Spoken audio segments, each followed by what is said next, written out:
Hi Tacoma, welcome back to your second grade TV classroom.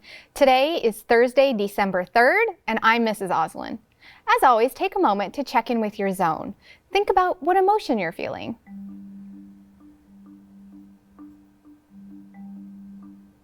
Think about your I message. You'll remember an I message sounds like I feel because and pay close attention to how strongly you're feeling your emotion.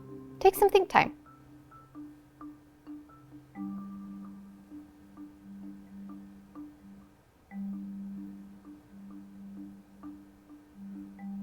I'm going to model sharing my I message with Gus.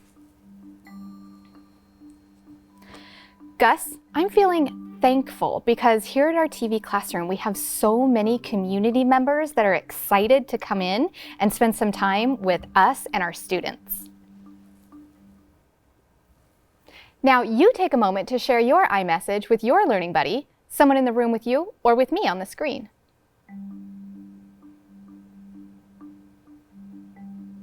Now, let's review some of our social emotional lessons because we've been doing a lot. You'll remember that it's important when you recognize that you're feeling a feeling really strongly and you realize you can't focus or you feel like you might say or do something that you know you shouldn't, you can go through your stop and stay cool steps. Also, when you recognize that you're having a conflict with someone, you can practice using the peace path to help you resolve the conflict. The first step on the peace path is to tell the problem. This is where both people get an opportunity to share their I message and say it back. Step 2 is brainstorming solutions. This is where both people think about possible win-win solutions that they could use to solve the conflict. Then you have a discussion with the person and decide together which win-win solution you're going to try to solve the problem. Now, today, we are going to look more at letters. We've done a lot of reading of letters. We read I Want a New Room as an example of a persuasive letter. We read The Day the Crayons Quit, where the crayons were writing to the character Duncan, trying to explain to Duncan how they felt. Today we're going to read a new book, and we're going to look closely at the letters and think about whether the letters are formal or informal, like a friendly letter. Also, we're going to learn how readers use illustrations to tell what is happening in a story. So, as a writer, think about, is the letter formal or informal? So a formal letter would be like a letter that I get from my credit card company when I need to pay my bill. That is a formal letter. An informal letter would be a letter that I would get from one of you if you send me a letter. That would be an informal or a friendly letter. And look at the illustrations, and I think you're going to be excited about the illustrations in this book. Plantzilla by Gerdine Nolan, illustrated by David Catrow. Are you noticing some of these illustrations in some of these books illustrated by David Catrow are kind of familiar or similar? Now, this is a book about our character, Mortimer, and he is writing letters back and forth to his teacher, wanting to take a plant, Plantzilla, home with him for the summer. And his parents get involved in the letter writing. You'll remember the features of formal and informal letters. We're going to pay close attention to how it's addressed. We're going to pay close attention to if it includes a date. The salutation, which is how the letter starts. An informal letter might start with, "Hi, Mrs. Wally," or "Dear Mrs. Wally." The salutation in a formal letter would be, "Dear Professor Thomas," or "To whom it may concern." We're going to look at the body, which is the content of the letter. Are they asking questions? Or is it like a business letter, like I said about my credit card? Or what is the purpose of the letter? We're also going to look at the closing, how the letter is signed. If it's signed love or your friend, that's a signal that it's an informal letter. A formal letter might be signed sincerely, best regards. And then look at how the person who wrote the letter writes their name. If I write a letter to someone and I just include my first name, it's probably an informal letter. But if I include Mrs. Oslin, it might be a formal letter. And also look at what we call a postscript. That's at the end of a letter where you put PS and include an afterthought. The PS stands for postscript. Usually a postscripts are not typically included in a formal letter, but not necessarily. So, Plantzilla.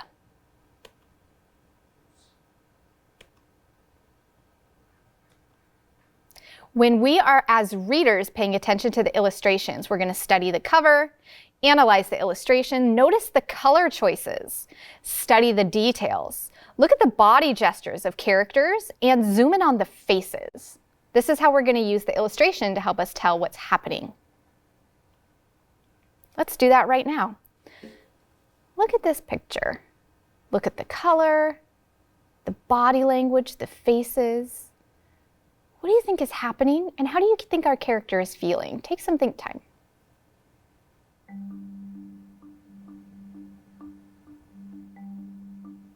Now I'm noticing that Mortimer is sitting on the steps and he has his hands kind of holding up his face and his eyes are closed. That makes me think he might be feeling sad.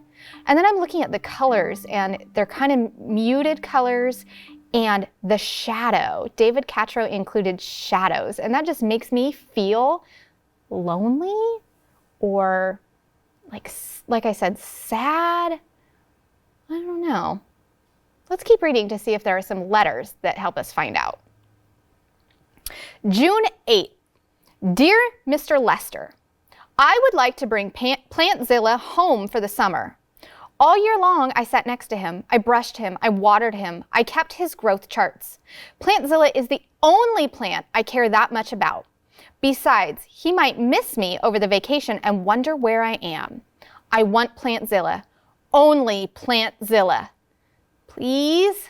I have so much fun with him in 3rd grade. I can hardly wait until next year.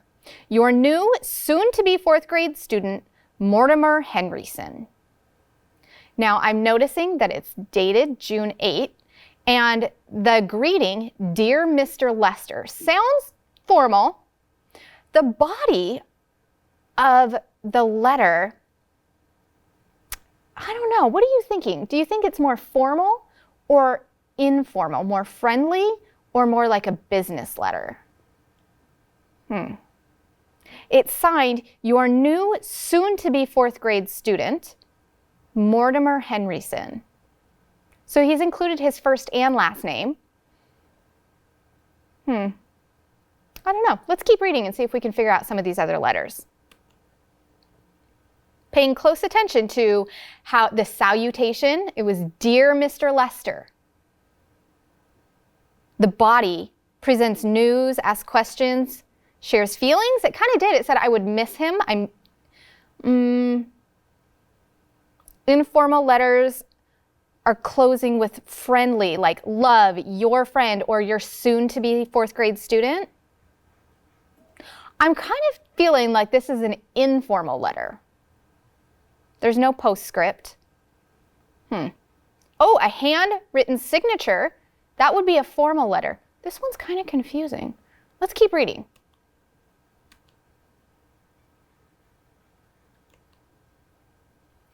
8 June. To whom it may concern. Mortimer Henryson has permission to bring home a plant over summer vacation. We are happy to provide the care a plant would need to grow and thrive, as much sunlight does pour in through our windows. And there is more than enough water flowing from our clear crystal springs. We will be breathing a little easier now with all that extra oxygen. Don't you think that makes for the best kind of symbiotic relationship? Very truly yours, Mr. and Mrs. Henry Henryson. P.S. Mortimer does have his heart set on one plant in particular. He called it Plantzilla. Do I have that right? It does seem like an odd name for a plant. Now, let's look at that illustration. Look at Mortimer up in the tree there. He has the picture of a plant, and his face looks kind of hopeful, or like he's reminiscing, thinking about the good times he's had with the plant.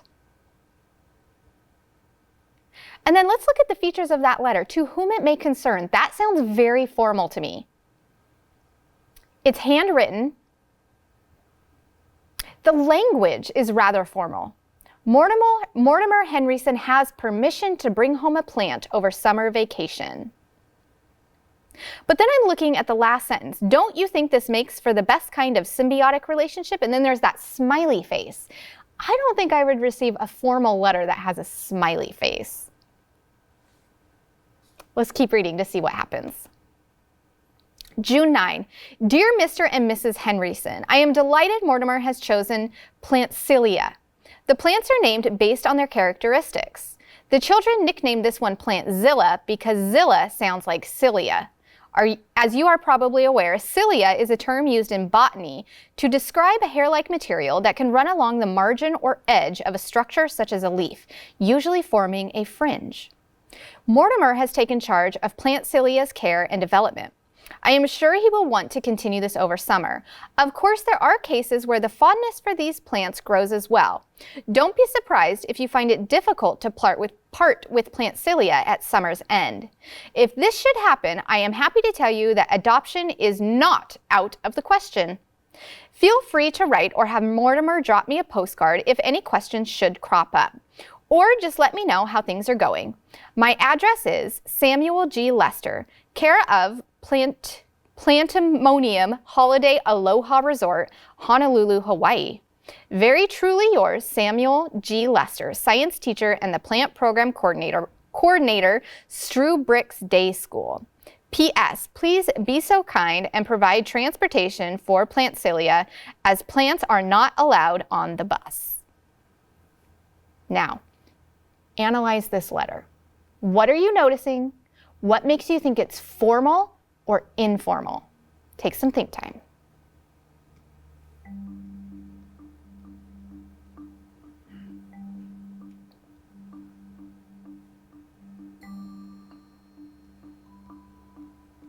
Turn and tell your learning buddy what you're thinking.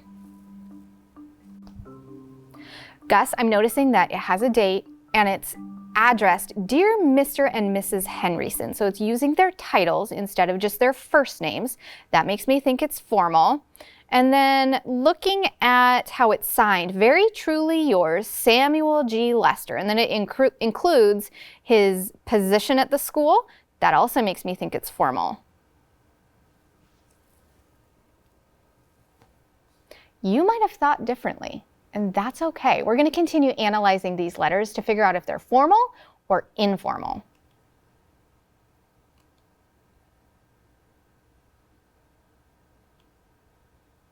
Let's take a moment to look at the illustrations. Think about what is going on and how do our characters feel?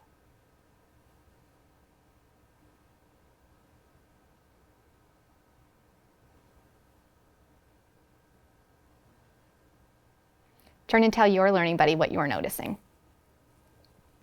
Gus, I'm noticing that Plantzilla is on a scale and Mortimer is taking notes on a clipboard with a pencil, and his face looks rather proud. That makes me think of in his letter where he talked about he was the one who charted Plantzilla's growth. Now, I'm noticing something curious though, is that the plant seems to be drinking milk and eating a hot dog. We're going to have to continue reading to figure that part out, because that's kind of confusing to me. June 15th. Dear Mr. Lester, thank you for Plantzilla. Things are going great. Plantzilla loves living here, I can tell. I just knew he would be happy. Remember when you said different plants have different growing preferences? That is so true. Wait until you see how Plantzilla is growing. The best news of all is that Plantzilla is beginning to eat real food, mostly meat. I'll keep my notes up and will write again soon. Your student, Mortimer Henryson. Now again, this letter has the date, Dear Mr. Lester, but a lot of the words are underlined, and it has kind of a rather informal tone, and it's signed your student with a handwritten name at the end. Let's continue studying the illustrations.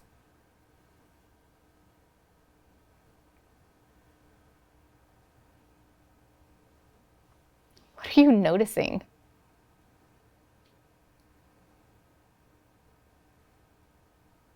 Turn and tell your learning buddy what you're noticing. Okay, I'm noticing that Plantzilla seems to be taking on some human qualities. Brushing his teeth, brushing his cilia, looking in the mirror, helping Mortimer comb his hair, clean out his ears. Something is happening with Plantzilla. Let's keep reading to find out. June 25, Dear Mr. Lester, remember when you told us caring for plants in this program gives you more benefits than you could ever imagine? That is so true. Plantzilla is so amazing. Wait until you see him. It's like he's more than alive. Sometimes all I want to do is water him, brush his hair, and watch him grow. He seems to like it when I loosen the soil around the top of his pot. I could watch him all day, but Mother says I should be running around and playing outside. I wish I could bring Plantzilla along. To me, he's more than just a plant. Thank you so much for giving me the chance to show you how I can really care for Plantzilla. You may not even recognize him anymore. I love Plantzilla. Your friend, Mortimer H.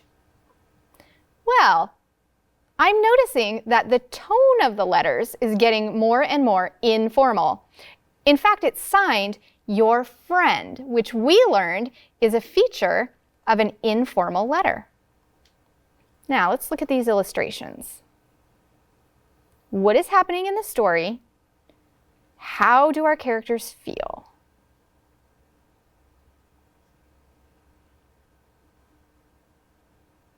Plantzilla is continuing to eat real food. There's toast with butter at the top. Mortimer has a smile. Seems pretty happy. What about the dad's face? Seems kind of surprised, but he doesn't really seem to be paying attention to what's happening around him. He's just reading the newspaper. And Plantzilla is reading over his shoulder. June 28, Dear Mr. Lester, I am so proud of Plantzilla. He is the growing king. It's just like you said, a little water and sunlight make all the difference in a plant's life. Father thinks Plantzilla is making too much of a difference in my life. Mother thinks Plantzilla is taking up too much of my time. I told them he needs me. They have been marking the days on the calendar until the end of the summer. I wish this summer with Plantzilla would never end. I think he feels that way too. Your student, Mortimer. I'm definitely getting an informal tone from this letter. I think the Dear Mr. Lester, it's because that's his teacher, so that's the title that he uses. But your student, Mortimer, I think this is an informal letter. June 30th.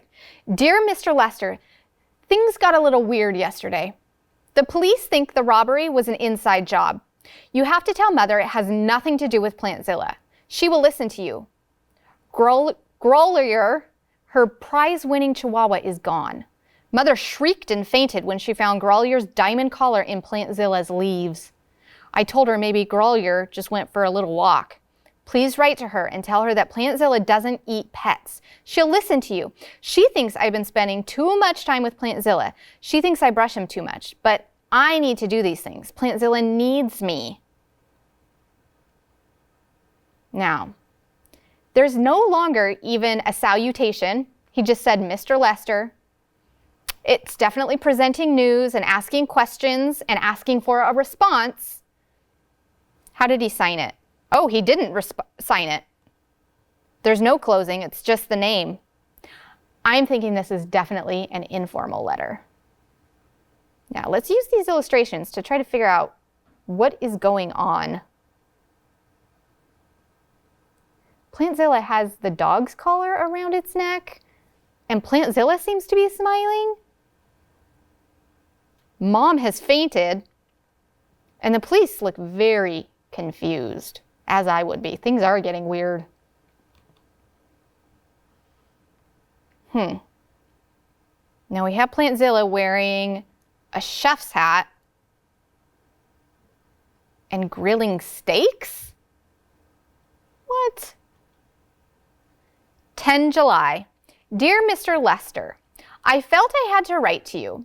I know of nowhere else to turn.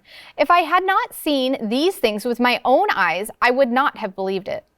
Plantzilla is able to move on its own. What is more, Plantzilla has developed an insatiable craving for meat, cooked meat of any kind. I am worried about Mortimer. He has become very attached. Although we are pleased to see Mortimer so motivated, Plantzilla has caused a great strain in our household. We Henrysons are not giver-uppers, but I am sure we are not the right family to continue with this program. I would be happy to have Plantzilla overnighted to you, at no cost to you at all, of course. Very worriedly yours, Mrs. Henryson. Plantzilla sure seems to be taking over the house. July 11, Mr. Lester, things have gotten worse. My parents wanted me to write to you. They are not happy at all. Last night at dinner, they talked about putting Plantzilla out in the backyard until school starts.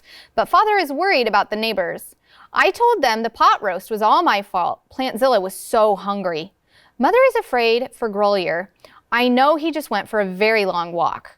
Could you write to them? I know they would listen to you. Tell them not to worry. Tell them to let Plantzilla stay. Father brought a shipping box home from his office. They want to send Plantzilla to you overnight mail.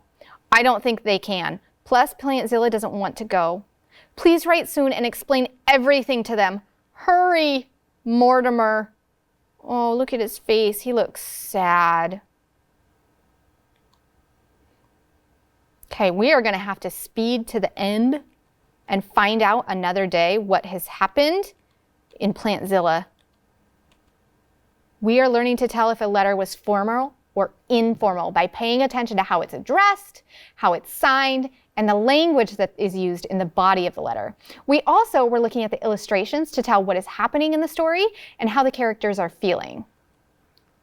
Your independent work today is in your ELA packet on page 44. You are going to write about reading. Think back to the day the crayons quit. And you're going to sketch a picture to show Duncan trying to convince the crayons to feel better. So he's going to use a persuasive letter. Think about, would he use a formal or an informal letter? And your illustration needs to provide information so that your reader knows what is happening in the story. And then you're going to list changes you would make to the lives of the crayon in order to help them feel better. You're also going to continue practicing your troublemaker words, tackle a word, and read your word wall or a page in your SnapWords book. Now, it's your 5-minute break. This is your chance to take care of your needs and gather the materials that you will need for math, which are your whiteboard and marker, your learning buddy, and your counters. Thank you so much for reading and thinking with me today. I hope you have a great day, and I will see you tomorrow. Bye.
second graders.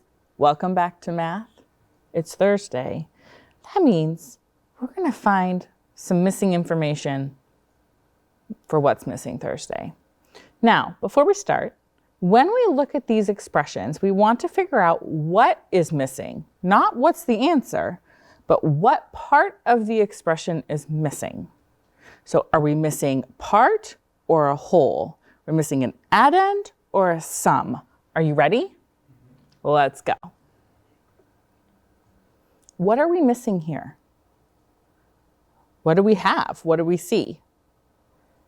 Oh, I got to get a color that you can see. Okay. What do we see? We have a part plus a part equals a whole, or an addend plus an addend equals a sum. So what's missing?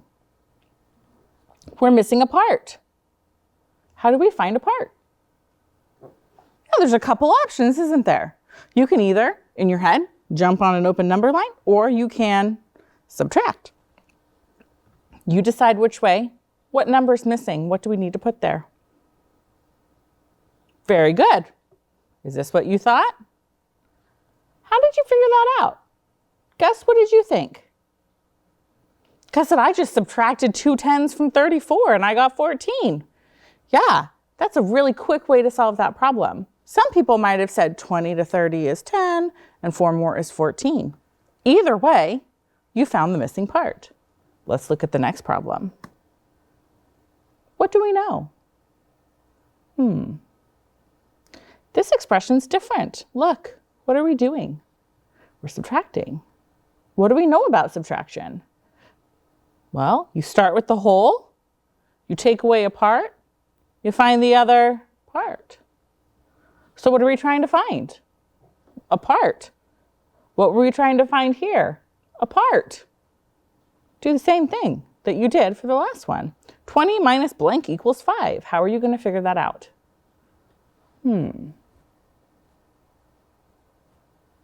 you figure it out? Is this what you got?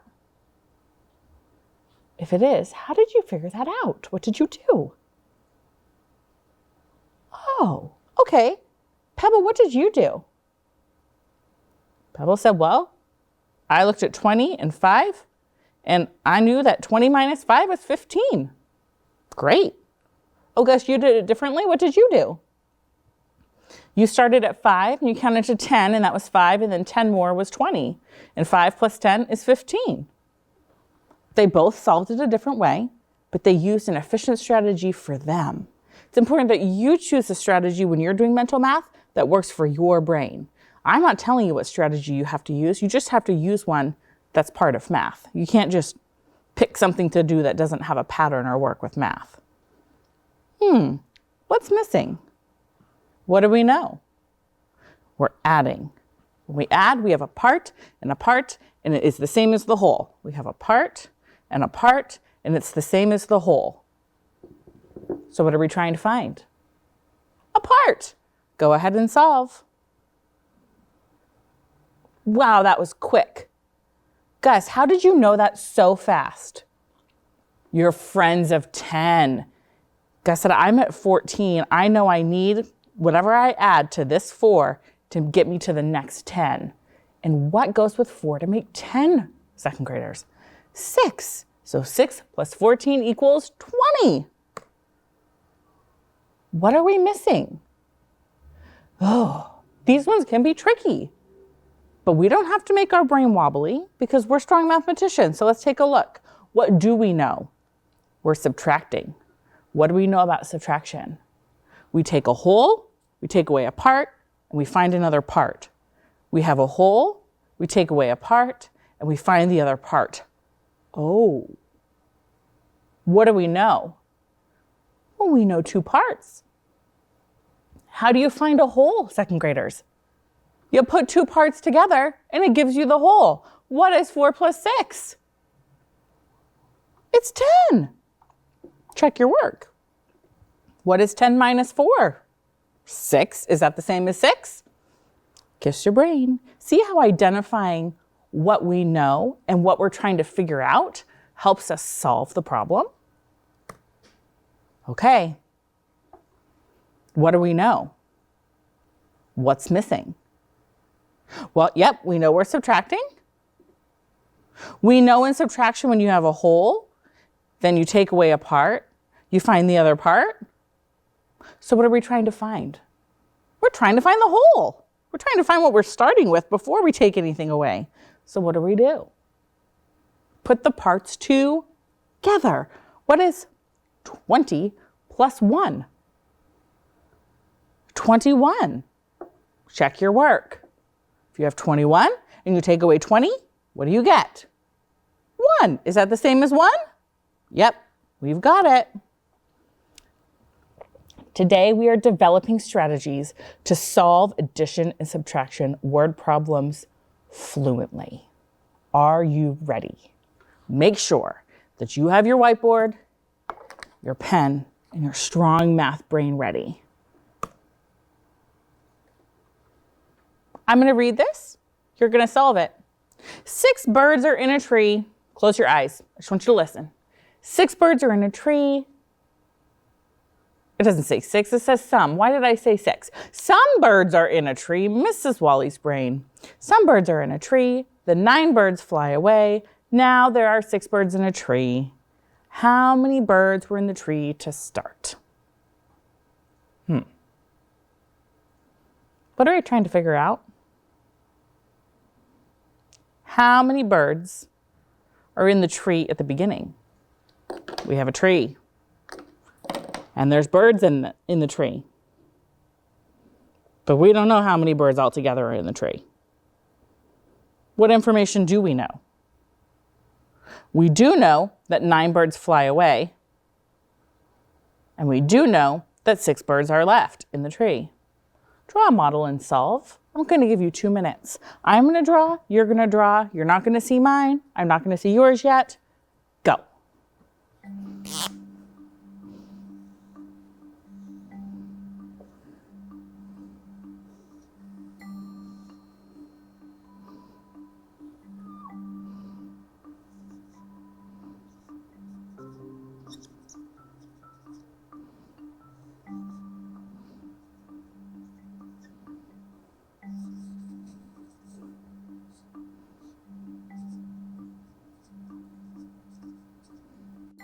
Freeze.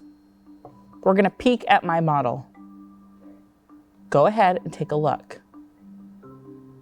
There's my tree with a bar model inside of it. 9 birds fly away and 6 stay. How many birds started in the tree? Okay, go back to solving and not looking at mine. Find your answer.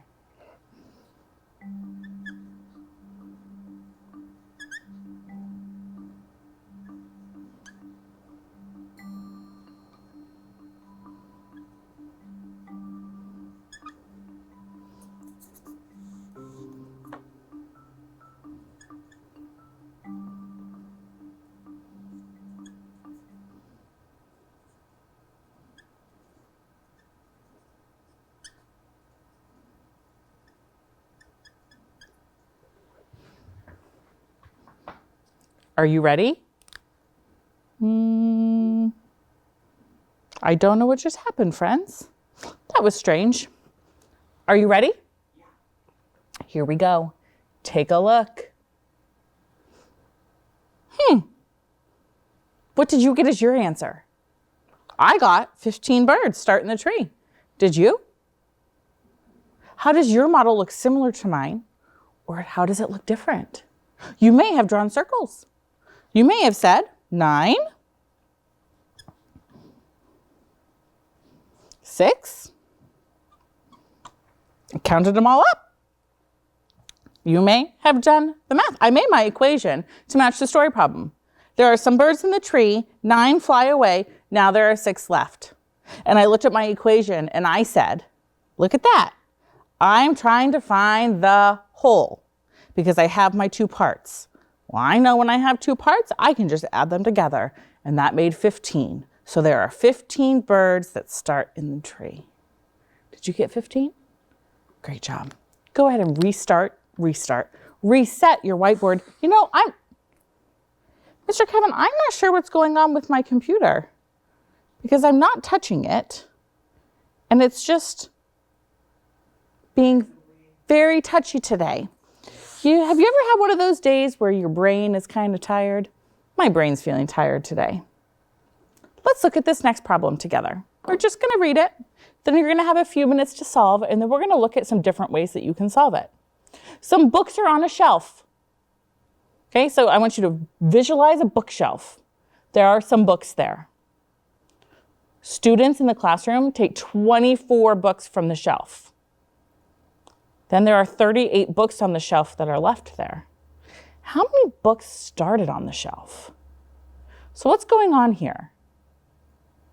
Yeah, we have a bookshelf with a bunch of books on it. Students take 24, and there are 38 left. What are we trying to figure out? What are we trying to solve? How many books are on the shelf to begin with? What information do we know? We know that students take 24 books from the shelf, and after that, there are 38 books left on the shelf. I'll give you 1 minute. Go ahead, model, and solve.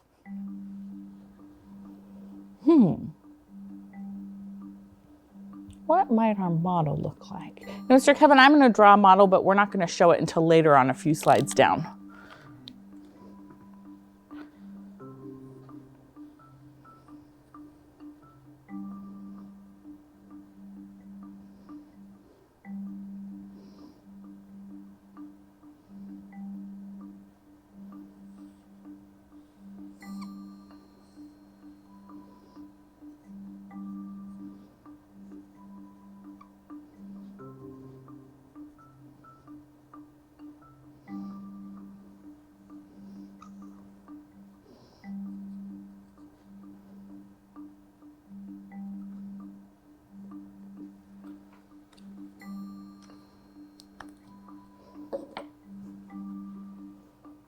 All right, you ready?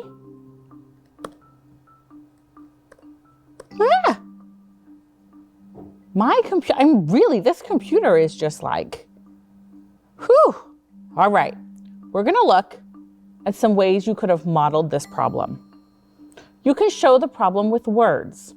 Total books, books taken away, books left on the shelf. Did any of you do a number bond and use words?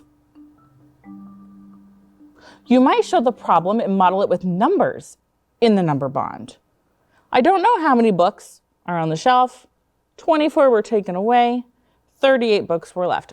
I like to make sure that I have numbers and labels so that I can remember what my model's showing. So Mr. Kevin, now you can go ahead and show my number bond model. And we're going to answer these questions together. And you're going to check your thinking and your equations with what I'm doing up here. You ready? It says, look at the second model it, which had the numbers. I've added in words because I think it's really important to have labels so you know what's happening. Write an equation, an addition equation, and a subtraction equation for the problem. So friends, what would be the addition equation for this problem? Question mark equals 24 plus 38. What would be our subtraction equation for this problem? What's my whole? Question mark minus, how many books did they take away? 24 equals 38. And make that look like an 8. Okay. Now, let's see if we can solve the problem. It says write a different addition equation that you could use to solve the problem.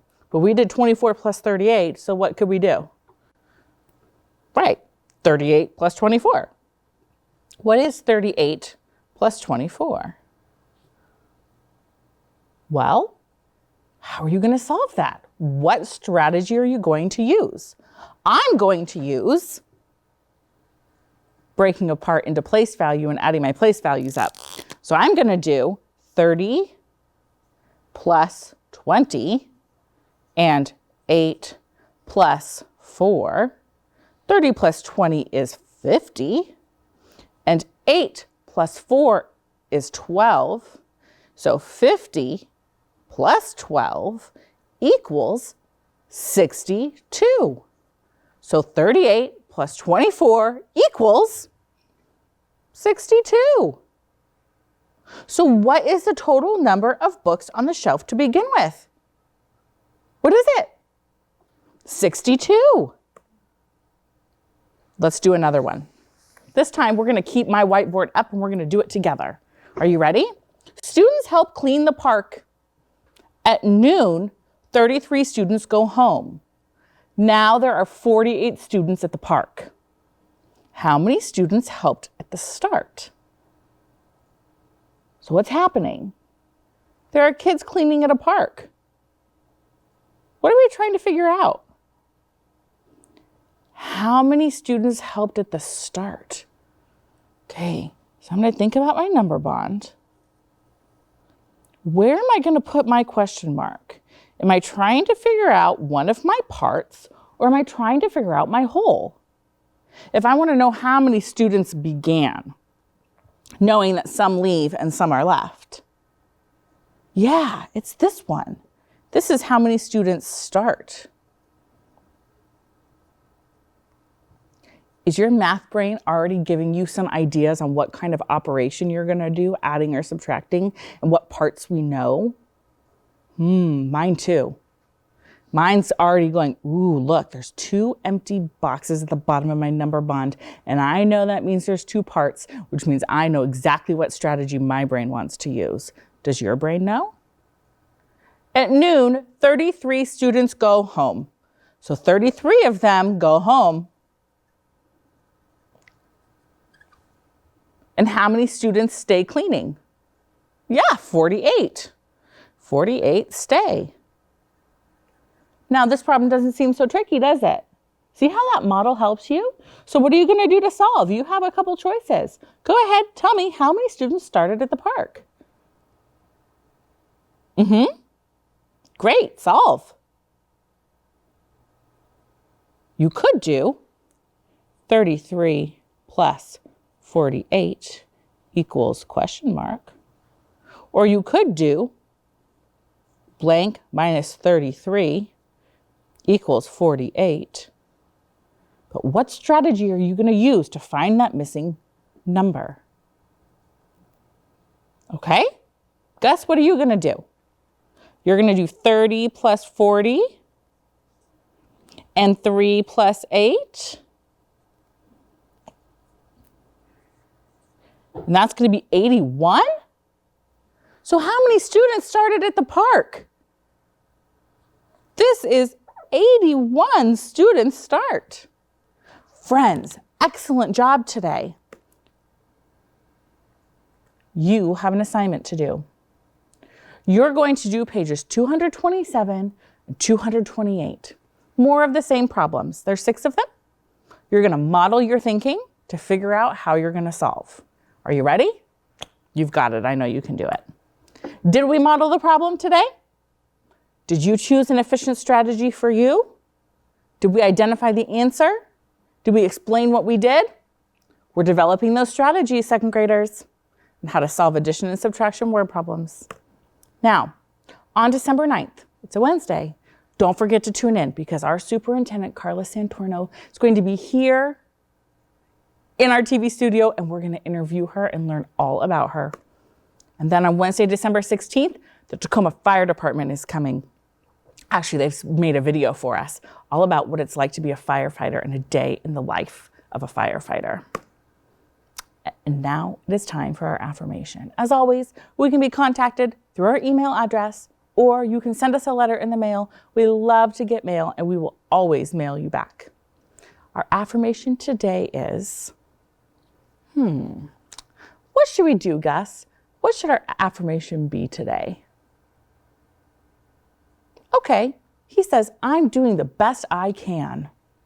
Are you ready? I'm going to go first. I am doing the best I can. Your turn. Great job, second graders. We'll see you tomorrow. Bye.